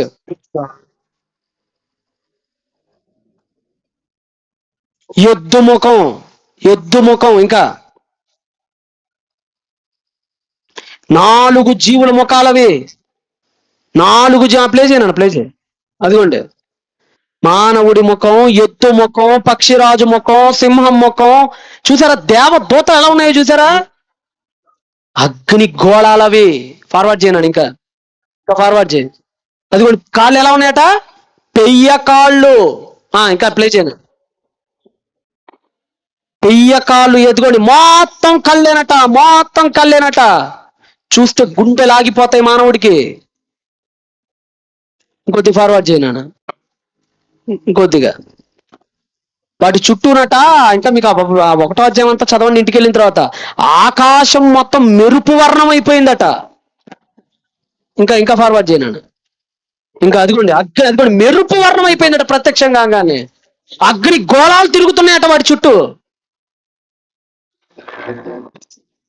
మీరు అనుకుంటున్నారేమో దేవదూతలు చాలా అద్భుతంగా ఉంటాయి, అందంగా ఉంటాయని. కాదు, చచ్చిపోయేంత భయంకరంగా ఉంటాయి. చూస్తే చలి జ్వరం కాదు కదా, పక్షవాతం వచ్చినా ఆశ్చర్యపోనవసరం లేదు. న్యాయాధిపతుల గ్రంథం 13వ అధ్యాయంలో దేవదూతను చూసినటువంటి ఒక యువతి చెప్పినటువంటి స్టేట్మెంట్ ఎలా ఉందో చూడండి. ఎందుకంటేనండి, దేవదూతలు చెప్తాయండి, దేవదూతలు ఎలాగున్నాయో వాటి వర్ణన గురించి ఆవిడ మాట్లాడుతూ 13వ అధ్యాయం 5 చదవండి. 13వ అధ్యాయము యెహోవా దూత ప్రత్యక్షమైంది. 6వ వచనం చదవండి. 6. న్యాయాధిపతుల గ్రంథం 13వ అధ్యాయం 6వ వచనం. ఆ స్త్రీ తన పరిమిటి యొద్దకు వచ్చి, దైవజనుడు ఒకడు నా యొద్దకు వచ్చెను, అతని రూపము దేవదూత రూపమును పోలినదై మిక్కిలి భీకరముగా ఉండెను. Greatly to be feared. చూస్తేనే భయం వస్తుంది వాటిని. మిక్కిలి భయంకరమట. పేరు అడుగుతుంది. పేరు అడుగుతాడు తర్వాత మనోహ, నీ పేరు చెప్తావా? నువ్వు చెప్పింది జరిగిన తర్వాత నిన్ను సన్మానిస్తామంటే, నా పేరు చెప్పలకటం నీ నాలుక వల్ల కాదు, అనవసరంగా అడక్కు, వచ్చింపశక్యం కాదు అసలు నా పేరు అనిద్దండి. వాటికి ఉన్న బలం అసామాన్యమైనది. ఎన్ని ముఖాలను చదువుకున్నాం మనం? ఎన్ని జీవుల పోలికని చదువుకున్నాం? 4 జీవుల పోలిక. ఏంటంటే ఆ 4 జీవులు? మానవ ముఖం, సింహం ముఖం, గ్రద్ద ముఖం, ఎద్దు ముఖం. 4 జీవుల పోలిక. జాగ్రత్తగా వినండి, నొక్కి చెప్తున్నాను కావాలని నేను ఇక్కడ మీకు. అంటే ఇలాంటి అతి భయంకరమైన, అత్యంత శక్తివంతమైనటువంటి ఈ దేవదూతల్లోని తిరుగుబాటు వచ్చింది. సాతాను అనేవాడు ఇదిగో ఇలాంటి వాడే. ఒకప్పుడు సాతాను అంటున్నారే, సాతానుగా కాకముడుపు ఈ రంగులోనే ఇలానే ఉండేవాడు. ఇంకా మీకు అర్థం కావటానికండి, యాంథ్రోపోమార్ఫిజం చేసి మాట్లాడాడండి దేవుడు. వాస్తవానికి అలా ఉంటాయి అని కూడా మనం అనుకోలేం, కానీ వాటి గుణాలను తీసుకోవాలి ఇంకా మనం గట్టిగా మాట్లాడితే అక్కడ. అంటే ఇలాంటి జాతిలో నుండి ఒక తిరుగుబాటు వచ్చింది. ఎవరికి? దైవానికి. ఏంటా తిరుగుబాటు? మీ అందరికీ తెలుసు. తేజో నక్షత్రమా, వేకువ చుక్క, నీవెట్లు ఆకాశము నుంచి పడితివి, నేలమట్టము వరకు ఎట్లు నరకబడితివి, నక్షత్రములకు పైగా తన సింహాసనమును వాడు హెచ్చించుకోవాలనుకున్నట్ట మహోన్నతుడితో నిన్ను నీవు సమానుడిగా చేసుకునిటివి కదా. అంటే ఇలాంటి ఒక దూత నేను దేవుణ్ణి అయిపోవాలని కలలు కనిందండి. దాని డ్రీమ్ ఏంటో తెలుసా? నేను దేవుణ్ణి అయిపోవాలి, దాని డ్రీమ్ అది. ఇదిగో ఇప్పుడు మీరు చూసిన అలాంటి దూతకు వచ్చింది ఒక ఆలోచన, ఒక అవిధేయతమైన ఆలోచన వచ్చింది. దానికి ఒక్కడితో పోలేదు అవిధేయత. చుట్టుపక్కల ఉన్న చాలా మంది దూతలను అది ఏం చేసింది? దేవునికి వ్యతిరేకంగా చెడగొట్టింది. అందుకనే ప్రభు అంటాడు కదా మత్తయి సువార్తలో, నరకానికి పోయే వాళ్ళని చూసి ఏమంటాడు? అపవాదికిని వాని దూతలకును. అంటే అవిధేయత ఒకడితో ఆగలేదు. ఆదాము ఎలాగ అవిధేయులైన తర్వాత సంతానం అంతా అవిధేయులయ్యారో, ఒక్క సాతానుడు అవిధేయుటవటం వలన అనేక దూతలు కూడా అవిధేయతమైనవి. ఇటు భూలోకంలో అవిధేయత, అటు పరలోకంలో అవిధేయత. ఈ పరలోక భూలోక అవిధేయతలకు ఒక విధేయత నేర్పించేవాడు కావాలి. అందుకని కుమారుడు ఈ లోకానికి వచ్చాడు, విధేయత అంటే ఏంటో చూపించాడు. దేవుని ఎలా గౌరవించాలో నేర్పించాడు, దైవానికి ఎలా లోబడాలో నేర్పించాడు. ఇటు మానవ జాతికి పాఠం నేర్పిస్తున్నాడు, అటు పరలోకానికి పాఠం నేర్పిస్తున్నాడు. అందుకని పేతురు పత్రికలో అంటాడు, యేసు ప్రభు పరిచర్యలట పరలోకంలో ఉన్న దేవదూతలు తొంగి చూస్తున్నాయట. అంటే చూడండి ఒకసారి, మీరు అనుకుంటున్నారేమో యేసు ప్రభు శిలువ మీద చనిపోయింది, 3.5 ఏళ్ళు బోధలు చేసింది మనకే కాదు, భవిష్యత్తులో ఏ దేవదూత అవిధేయతలోనికి రాకూడదు. ఇక సరే, గతించిన దేవదూతలను వదిలేయండి, కాడికి క్షమాపణ లేదు. సాతానికి వాడి దూతలకి క్షమాపణ లేదు. అయితే భవిష్యత్తులో ఏ దూతకి ఇక అలాంటి ఆలోచన రావటానికి వీల్లేదు. భవిష్యత్తులో ఇక ఏ దూత తిరుగుబాటు చేయడానికి వీలేదు. విధేయత ఎలా ఉండాలో నేర్పించాలనుకున్నాడు ఆయన దేవదూతలకి, పరలోకమందున్న వాటికి. అలా ఈ 2 లోకాలని అలర్ట్ చేసేసాడండి 3.5 ఏళ్ల పరిచర్యలో. 2 లోకాలని ఏం చేశాడు? ఏకీకృతం చేయటంలో సఫలీకృతుడయ్యాడు ఆయన. అందుకని మీరు ప్రకటన గ్రంథం చదివారా ఎప్పుడైనా? దేవదూతల్లో ఎక్కడలేని విధేయత కనపడిద్దండి మీకు ప్రకటన గ్రంథంలో. ఒకసారి 4వ అధ్యాయానికి రండి. ప్రకటన గ్రంథము 4వ అధ్యాయము 7వ వచనాన్ని చదవగలరా? ప్రకటన గ్రంథము చదవండి. ప్రకటన గ్రంథము 4వ అధ్యాయము 7వ వచనం. మొదటి జీవి, జాగ్రత్తగా వినాలండోయ్. ఇందాక మీరు ఎహెస్కేల్లో ఏదైతే విన్నారో ఇప్పుడు అదే చదువుబోతున్నారు మీరు. ఎహెస్కేల్లో ఎన్ని జీవులు కనపడ్డాయి? మానవుడి ముఖం, సింహం, ఎద్దు, పక్షిరాజు కదా. ఇప్పుడు అది మైండ్లో పెట్టుకుని ఇప్పుడు చదవండి. మొదటి ముఖము సింహం వంటిది. 2వ జీడి ఏదట అంటే ఏంటి? ఎద్దు వచ్చేసింది, ఎద్దు. నెక్స్ట్ 3వ జీవి మనుషుడు, మానవ ముఖం అనేసాడు కదా, వచ్చేసింది అది కూడా. 4వ జీవి పక్షిరాజు. ఏంటి? ఏ స్కేల్లో ఏ దర్శనం అయితే కనపడుతుందో అదే దూత మీకు ఎక్కడ కనపడుతుంది? మళ్ళా ప్రకటన గ్రంథంలోకి వచ్చింది. ఇంతకు మునుపు ఎవరు తిరుగుబాటు చేశారని చెప్పుకున్నాం మనం దేవుడి పైన? కెరూబులు. కెరూబులు ఎలా ఉంటాయని ఇందాక నుంచి మనం చెప్పుకుంటున్నాం. ఇదే కెరూబు రూపం, ఇదే కెరూబు రూపం. ఒకప్పుడు ఈ కెరూబు అవిధేయత చూపించి సాతానైతే, ఇప్పుడున్న కెరూబులు, యేసు పిమ్మట ఉన్న కెరూబులు ఏం చేస్తున్నాయి? చదవండి. ఈ 4 జీవులు ప్రతి జీవికి 6 రెక్కలు. సేమ్ మీ ఏ స్కేల్ మొదటి అధ్యాయంలో ఏదైతే చదివారు ఇక్కడ అదే చదువుతున్నారు. అవి చుట్టూను, రెక్కల లోపటను. ఎలా ఉందట? ఇందాక మీరు ఏం చూశారు? తేడా ఏమైనా ఉందా? సేమ్ అదేనా? Same to same ditto. ఏం జరుగుతుందో చూడండి. ఇప్పుడు ప్రకటన గ్రంథం ఎప్పుడు జరిగిందండి? యేసు ప్రభు సిలువ వేయబడక మునుపా, వేసిన తర్వాత? క్లారిటీయే కదా. సిలువ మీద ఆయన చనిపోయి రక్తం కార్చిన తర్వాత పరలోకంలో ఏం జరుగుతుందో ఇప్పుడు మీరు చదువుతున్నారు. చదవండి. అవి భూత వర్తమాన భవిష్యత్ కాలములలో ఉండు సర్వాధికారియగు దేవుడోగు ప్రభువు పరిశుద్ధుడు పరిశుద్ధుడు పరిశుద్ధుడని మానక రాత్రింబగలు చెప్పుచుండెను. ఆ సింహాసనమందు ఆసీనుడై ఉండి యుగ యుగములు జీవించుచున్న వానికి మహిమయు ఘనతయు కృతజ్ఞతాస్తుతులు కలుగునుగాకని ఆ జీవులు కీర్తించుచుండగా ఏం చేస్తున్నాయట? వాటిలో ఏం కనపడుతుందండి మీకు ఇక్కడ? ఒక విధేయత. దేవుడి స్థానాన్ని అన్ని తలదించి అంగీకరిస్తున్నాయి. అవునయ్యా, your only sovereignty in this world. నువ్వు ఒక్కడివే సర్వాధికారివి, ఇక ఎవరు లేరు. ఇక నీ సింహాసనానికి పోటీ ఎవరు రారు.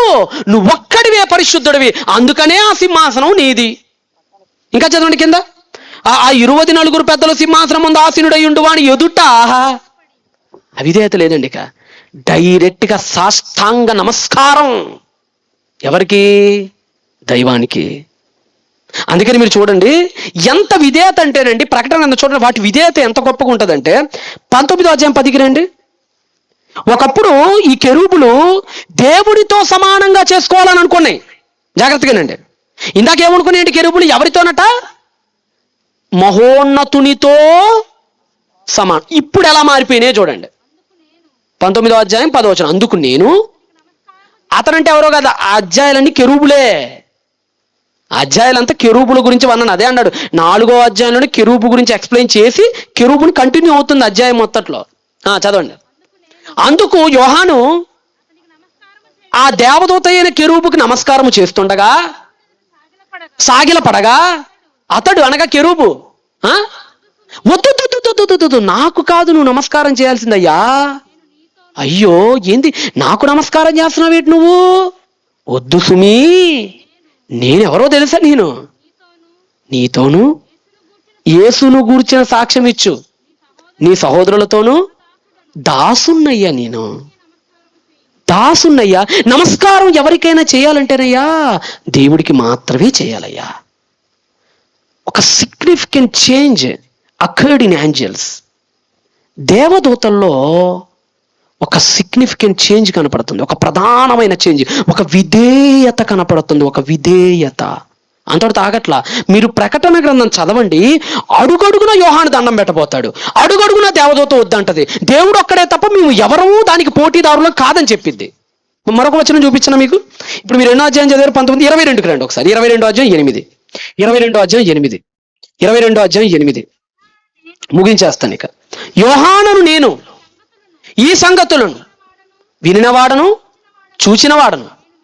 అంటే పరలోకం ఎలా మారిపోయిందో యోహానుకు చూపిస్తున్నాడు. యోహాన్, జాన్ రా, నా సిలువ ద్వారా నేనేం సాధించానో తెలుసా మిస్టర్ జాన్? భూలోకంలో నేను అనుకుంటున్నా విధేయత నేర్పించింది.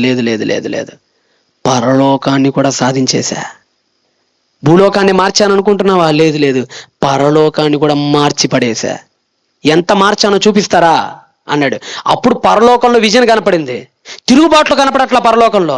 శాంతి సమాధానం అనుకుంది పరలోకంలో. అదే అంటున్నాడు, నేను ఈ సంగతులను చూస్తున్నా. పరలోకం ఎలా మారిపోయిందో చూస్తున్నాడట. యెషయా గ్రంథం చదివేటప్పుడు యోహాను పరలోకంలో తిరుగుబాటు చూస్తున్నాడు. యెషయా గ్రంథం, యేస్కేలు గ్రంథం చదువుతున్నప్పుడు పరలోకంలో ఉన్న దేవదూతల్లో కొన్నిట్లో ఒకనాడు అవిధేయత చూశాడు. కానీ ఇప్పుడు అదే యోహాను పరలోకంలో ఎలా కనిపిస్తుందంటే, చదవండమ్మా, నేను విని చూస్తున్నప్పుడు చూపుతున్నాడట. ఏం చూపుతున్నాడు? ఇంతకీ ఏం చూపుతున్నాడు యోహాను? అసలు యోహాను ఏం చూస్తున్నాడు చూడండి. ఇంక ఏం చూస్తున్నాడు చదవండి. ఇది చూపిస్తున్నాడు. ఏం చూపిస్తున్నాడు తెలుసా? దేవదూతలు ఎలా మారాయో చూడు. రా చూపిస్తారా, వాటిలో ఎంత విధేయత వచ్చిందో చూపిస్తారా అని అది చూపిస్తున్నాడు. అవి ఎలా మారినాయో చూపిస్తున్నాడు. మళ్ళా వెళ్ళాడు. ఎలా మారినాయో ఒక పని చేయి యోహాను, ఓ పని చేయి, ఇట్రా వాటిలో మార్పు ఎలా వచ్చిందో చూపిస్తే ఇట్రా ఎల్లంగానే దండం పెట్టిపోదానికి. ఏమని ఇది చూడు నువ్వు కాసేపు. యోహాను వెళ్ళాడు. ఎల్లంగానే సాగిలపడి దండం పెట్టేశాడు. అప్పుడు అదేమంటుందో చూడండి కెరూబు. అప్పుడు అతడు వద్దు. ఇప్పుడు మీరు ఎన్నిసార్లు చదువుతున్నారండి ఇది? ఇలాంటి చాలాసార్లు ఉంటాయి మీకు. ఇక చెప్పుకుంటా పోతే 12 అయితే వదిలేస్తున్నాను నేను. పరలోకంలో ఉన్న దేవదూతల్లో ఒక అచంచలమైన మార్పు తీసుకురాగలుగుతున్నాడు మన ప్రభువు.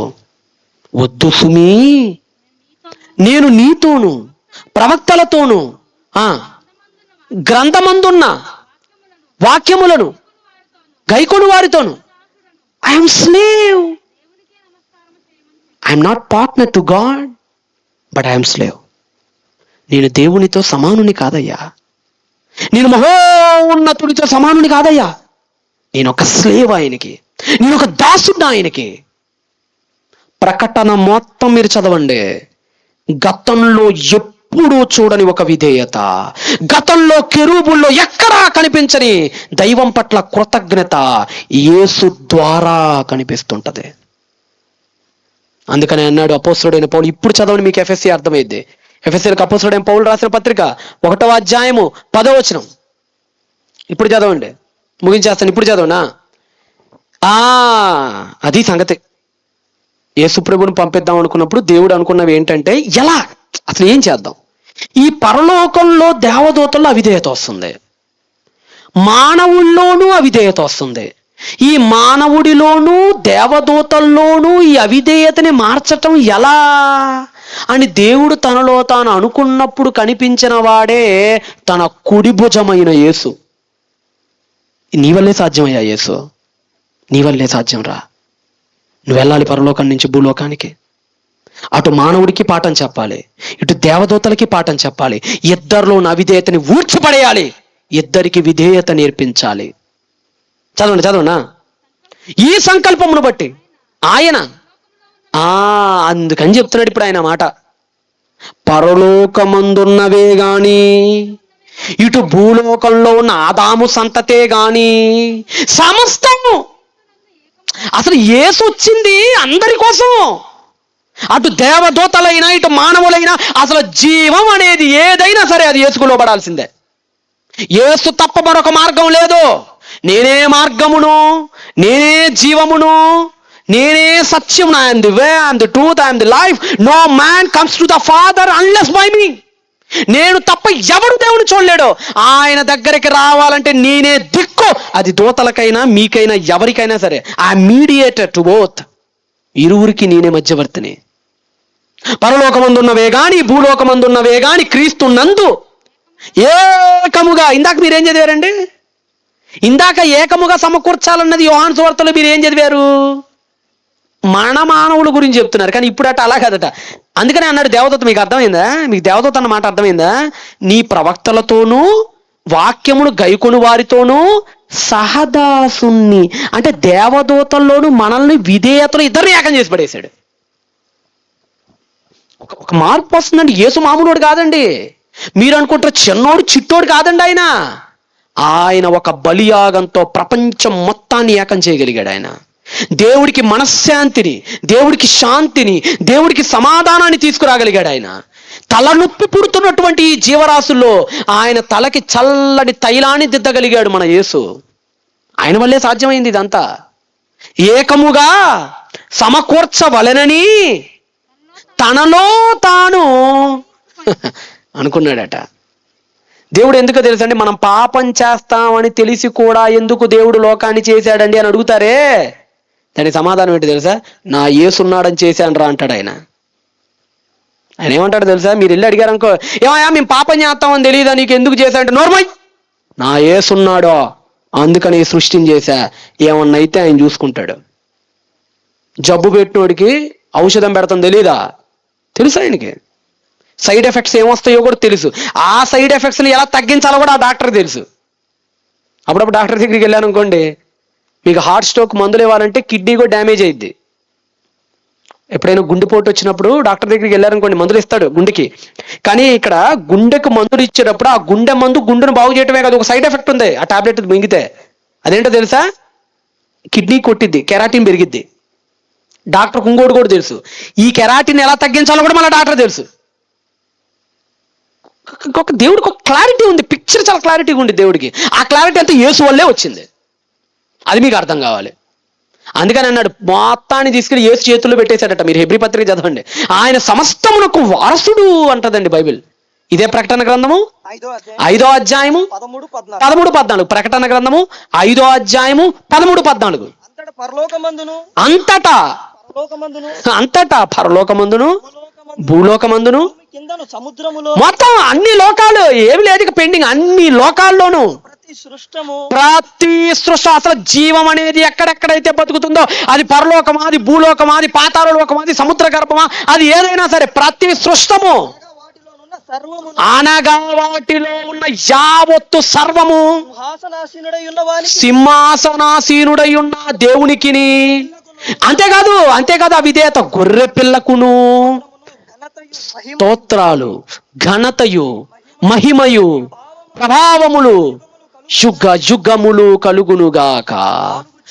అంతేకాదు మళ్ళా 4 జీవులు ఆమేన్ అంటే అర్థం ఏంటండి? ఆమేన్. దేవదూతలన్నీ ఏమంటున్నాయి తెలుసా? ఆమేన్. ఎవరికి ఆమేన్? గొర్రె పిల్లకి ఆమేన్, తండ్రికి ఆమేన్. ఇక వాళ్ళకి పోటీ లేదు. సమస్త మహిమ, సమస్త ఘనత, సమస్తము వాళ్ళిద్దరిదే. మేమెవరం ఇక లేవు. చదవనా? వారసుడు చదవండి. ఆ 4 జీవులు ఆమేనని చెప్పగా పెద్దలు సాగిలపడి నమస్కారం ఆ పెద్దలు సాష్టాంగ పడిపోయారండి. ఎందుకంటే మరి విధేయత నేర్పించాడు కదా, కనపడాలి కదా మరి విధేయత. ఇంకా మీరు చదివితే రాజ్యము క్రీస్తుదాయను. మీకు యేసు బాగా అర్థం కావాలండి. మీరు అనుకున్న దానికంటే గొప్పవాడు మన ప్రభు అయిన యేసు. మీరు ఊహించిన కంటే బలశాలుడు మన ప్రభు అయిన యేసు. మీరు ప్రకటన గ్రంథాన్ని, హెబ్రీ పత్రికల్ని, రోమా పత్రికల్ని చదువుతుంటే అంచెలంచెలుగా యేసు యొక్క సర్వనిజాలను తెలియజేస్తుంటాడు భక్తుడు. కాబట్టి ఆలోచించండి, మన యేసు రిక్తుడయ్యాడు. ఎందుకో తెలుసా? సర్వ లోక రక్షకై. ఏంటా సర్వలోకం? భూలోక, పాతాళ, పరలోక సమస్త రక్షణకు ఆయనే వారసుడు. చివరి 2 మాటలు చెప్పాలనిపిస్తుందా? చెప్పి ముగిస్తాను. హెబ్రీయులకు అపోస్తలుడైన పౌలు రాసిన పత్రిక 1-2. వాస్తవానికి నేను చాలా దూరం వెళ్ళాలి, మిమ్మల్ని తొందరగా ముగిస్తే నాకే లాభం. కానీ ఇది చెప్పకపోతే ముగించడం బాగోదని అనిపిస్తుంది. హెబ్రీ 1:2. ఈ దినముల అంతమందు కుమారుడి ద్వారా మనతో మాట్లాడిన దేవుడు. అదిగోండి, అదండి. అందుకనే దేవుడు ఏం చేశాడు తెలుసా? యేసు ఇట్రా, నేను దేవుణ్ణి, వారసుడు నువ్వే, అన్ని తాళపు చేతులు నీయే. నువ్వు చెప్తేనే, నువ్వు అప్రూవల్ ఇస్తేనే ఈ లోకం ఎవరికైనా ఇస్తా, లేదంటే ఎవరికి ఇచ్చేదేలే. మొత్తం అధికారం నీదేనయ్యా, తీసుకోపో అని వారసుడిగా ఎవరిని చేశాడట దేవుడు? పట్టాభిషేకం. Heaven prince our lord Jesus Christ. సమస్త లోకాల బాధ్యతని యేసు చెంతబెట్టేసి నీకే సమస్త అధికారం అని చెప్పేశాడట. అదే అన్నారు చూడండి, చదవండి అమ్మా. ఆయన ద్వారా ప్రపంచాలన్నిటిని నిర్మించడం ప్రారంభించాడట. వారసుడు అనే పదం ఉంటుంది, చదవండి అది. అదే చెప్తున్నా, ఆయన తన కుమారునికి సమస్తమునకును వారసుడిగా, యేసును వారసుడిగా నియమించాడా? ఇంతటితో స్టోరీ అవలా. ఆయన ఏం చేశాడో తెలుసా? ఆయన దేవుడేమో యేసుని వారసుడిగా ప్రకటిస్తే యేసు అన్నాడయ్యా, నాకే వద్దయ్యా వారసత్వం. ఎవరికి ఇస్తావో తెలుసా? తీతుకు అపోస్తలుడైన పౌలు రాసినటువంటి పత్రిక. తీతుకి అపోస్తలుడైన పౌలు రాసిన పత్రిక 3:7. దేవుడు తాళపు చేతులను యేసుకి ఇస్తే యేసు ఎవరికి ఇచ్చాడో చూడండి. 3:7 అమ్మా, 3:7 తీతుకు రాసిన పత్రిక 3:7 తీతుకు రాసిన పత్రిక. నిత్య జీవమును బట్టి, నిరీక్షణను బట్టి, దేనికట?